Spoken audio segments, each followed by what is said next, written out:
আসসালামু আলাইকুম। বার্তা নির্যাসে সবাইকে স্বাগতম।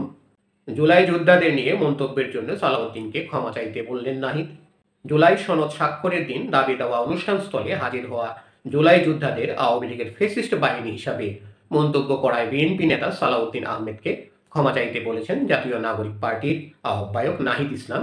দর্শক, আরও সংবাদ পেতে আমাদের চ্যানেলটি সাবস্ক্রাইব করে আমাদের পাশেই থাকুন। শনিবার রাজধানীর বাংলা মোটরে জাতীয় নাগরিক পার্টির অস্থায়ী কার্যালয়ে সংবাদ সম্মেলনে এ আহ্বান জানান তিনি।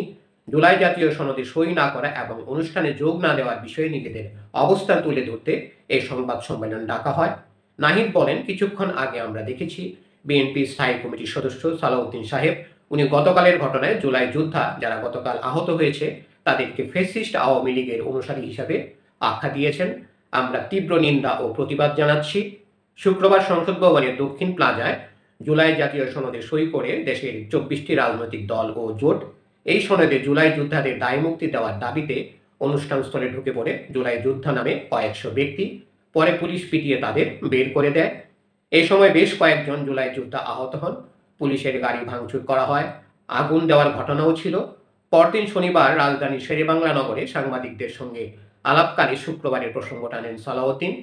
তিনি বলেন, যেসব বিশৃঙ্খলা হয়েছে আমরা খোঁজ নিয়েছি, এটা তদন্তাধীন আছে। দেখা গেছে এখানে জুলাই যোদ্ধার নামে কিছু সংখ্যক ছাত্র নামধারী উচ্ছৃঙ্খল লোক ঢুকেছে। সেটা ফ্যাসিস্ট সরকারের ফ্যাসিস্ট বাহিনী বলে মনে করি। আওয়ামী ফ্যাসিস্টরা বিভিন্ন ফাঁক ফোকরে বিশৃঙ্খলার চেষ্টা করছে। এখানে কোনো সঠিক জুলাই বা অভ্যুত্থানের সঙ্গে জড়িত কেউ থাকতে পারে না। তার এ বক্তব্যের প্রতিক্রিয়ায় এনসিপির আহ্বায়ক নাহিদ বলেন, তিনি ভুলবশত হয়তো তার কাছে তথ্য না থাকার কারণে তিনি এরকম মন্তব্য করেছেন। যেহেতু তিনি দীর্ঘদিন দেশে ছিলেন না, যেহেতু তিনি জুলাই অভ্যুত্থানের সময় দেশে ছিলেন না, রাজপথে ছিলেন না, সেহেতু হয়তো তিনি জানেন না যে কারা রাজপথে ছিল, কারা লড়াই করেছিল, কারা বুলেটের সামনে দাঁড়িয়েছিল। পুলিশের হামলায় আহত ব্যক্তিদের জুলাই আন্দোলনে সক্রিয়তা থাকার কথা তুলে ধরে নাহিদ বলেন, আতিকুল গাজী যার হাত কাটা গিয়েছে তাকে যখন ফ্যাসিস্ট আওয়ামী লীগের দোসর বলা হয়, যখন শহীদ মীর মুগ্ধের বাবাকে ফ্যাসিস্ট আওয়ামী লীগের দোসর বলা হয়, ইয়ামিনের বাবাকে ফ্যাসিস্ট আওয়ামী লীগের দোসর বলা হয়, তখন আমাদের জন্য খুবই কষ্টকর, খুবই বেদনাদায়ক।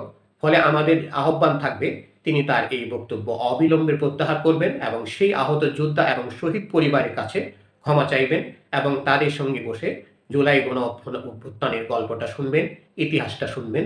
ধন্যবাদ সবাইকে এতক্ষণ ধরে আমাদের পাশে থাকার জন্য। পরবর্তী সংবাদ পেতে আমাদের চ্যানেলটি সাবস্ক্রাইব করে আমাদের পাশেই থাকুন।